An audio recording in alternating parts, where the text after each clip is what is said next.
ప్రార్థనా సమయం అనే ఆధ్యాత్మిక కార్యక్రమానికి మిమ్మల్ని అందరినీ ప్రేమతో ఆహ్వానిస్తున్న నేటి ధ్యానము కొరకే మత్తయి సువార్తలో నుండి 16వ అధ్యాయము 5-6 వచనాలు చదువుతాం.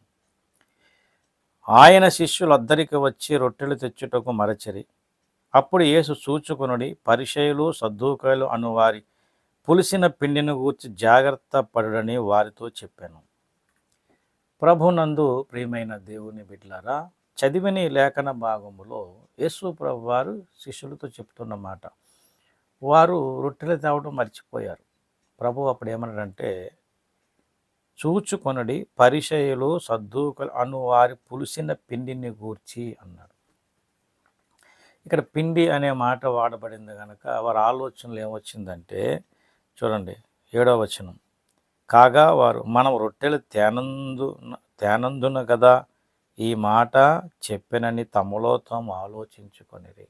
అంటే వారి ఆలోచనలు ఏ విధంగా ఉన్నాయో చూడండి, రొట్టెల గురించి ఆలోచిస్తున్నారు. అక్కడ పిండి అనే మాట వాడబడింది కదా. అయితే యేసు ప్రభువు అది గ్రహించి ఏమని చెప్తున్నాడంటే 11వ వచనంలో, నేను రొట్టెలను గురించి మీతో చెప్పలేదని మీరు ఎందుకు గ్రహింపరు? పరిసయ్యులు సద్దూకలు అను వారి పులిసిన పిండిని గూర్చే జాగ్రత్త పడని చెప్పాను. మొట్టమొదట వారిని ప్రశ్నిస్తున్నాడు, ఏమని? మీరు ఎందుకు గ్రహించారు? దేని గురించి? నేను రొట్టెల గూర్చి మీతో చెప్పలేదని మీరు ఎందుకు అంటే కొన్ని సంగతులు గ్రహించనందు చేత కూడా కొన్ని పొరపాట్లు జరిగే అవకాశం ఉంది. దానిని బట్టి కూడా వారు నమ్ముతున్న బోధ ఏంటో అనుకుని గ్రహించలేని పరిస్థితి. ఈనాడు చాలామంది యేసు ప్రభువును సొంత రక్షకుడు అంగీకరించి కొన్ని తప్పుడు బోధ అంటే అబద్ధ బోధల్లోనికి వెళ్ళిపోతున్నారు. ఇంతకు వారు అలా వెళ్ళిపోవడానికి కారణం ఏమిటి అంటే, మేము రక్షణ పొందాం, దేవుని సన్నిధికి వెళ్తున్నాం అనుకున్నారు తప్ప, వారు వెళుతున్న ఆ సంఘము లేకపోతే ఆ బోధ సత్యబోధేనా, లేకపోతే వాక్య వ్యతిరేకమైన అబద్ధ బోధలు ఏమైనా ఉన్నాయా అని వాళ్ళు గ్రహించలేదు. ఇప్పుడు శిష్యుల పరిస్థితి ఏముంది? ఏమండి, రొట్టెలు తేలేదు, వాళ్ళు మర్చిపోయారు. అప్పుడే ఈయన ఈ మాట చెప్పాడు, ఏమని? చూచుకొనుడి, పరిసయ్యులు సద్దుగా అనువారి పులిసిన పిండిని గూర్చి జాగ్రత్త. ఇది ప్రభు చెప్పిన మాట. అయితే ప్రభు యొక్క ఆలోచన వారు గ్రహించలేక, ఆయన చెప్పిన మాటలోని అర్థాన్ని గుర్తించలేక వారు మామూలుగా అనుకున్నారు, మళ్ళీ వాళ్ళంతా వాళ్ళు అనుకున్నారు, మనం రొట్టెలు తేలేదు కదా, అందు గురించి ఈ మాట చెప్తున్నారు. ప్రభు అప్పుడు గద్దించి మాట్లాడుతూ, మీరు ఎందుకు రొట్టెల గురించి ఇలాగ ఆలోచిస్తున్నారు? చూడండి, నేను రొట్టెల గురించి మీతో చెప్పలేదని మీరు ఎందుకు గ్రహింపరు?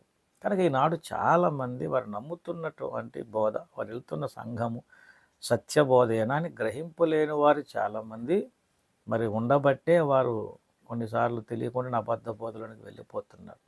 కనుక అబద్ధ బోధలు ఉన్నాయి, వాటిని తెలుసుకొని ఆ బోధల విషయంలో జాగ్రత్త పడి సత్యములో మన స్థిరలం కావాలి. అది ఈనాటి సందేశం. ఎందుకంటే చూడండి 12వ వచనంలో, అప్పుడు రొట్టెల పులిసిన పిండిని గూర్చి కాదు కానీ పరిసయ్యులు సద్దుకలు అను వారి బోధను గూర్చే జాగ్రత్త పడవలనని ఆయన తమతో చెప్పిన వారు అప్పుడు గ్రహించారు. ఆయన గద్దించినప్పుడు ఏంటట? బోధ అన్నారు. చూడండి, పరిసయ్యులు సద్దూకలు అనువారి బోధను గూర్చియే. కాబట్టి ఈనాడు బోధన గూర్చి జాగ్రత్త పడటం అనేది చాలా ప్రాముఖ్యం. ఏదైనా బోధే కదండి, ఏదైనా దేవుని సంఘమే కదండి, ఏదైనా మంచిదే కదండి అని చాలామంది రక్షణ పొందిన విశ్వాసులు వారు వెళ్తున్న బోధ, వారు వెళ్తున్న సంఘము ఏ బోధలో కట్టబడుతుంది, వారు ఏ బోధలో పెరుగుతున్నారు అనేది కూడా గ్రహింపులేనటువంటి పరిస్థితులు చాలా మందిలో ఉన్నాయి నేటి దినాలలో.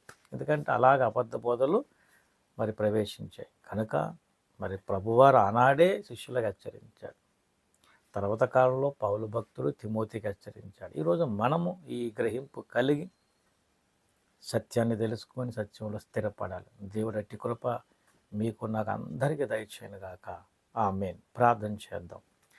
పరిశుద్ధుడైన మా తండ్రి, ఈ చిన్న సందేశము అందరిలోనూ ఆలోచింపజేసి వారు నమ్మిన బోధ సత్యమా కాదని గ్రహించగలిగే పరిశోధన వారికి నడిపించి ఈ సందేశం అందరిలో ఫలింపజేసి మహిమ పొందము. నేర్చున వేడుచున్నాము తండ్రి. ఆమేన్. అందరికీ వందనములు. దేవుని దీవించి ఆస్వాదించునుగాక. ఆమేన్.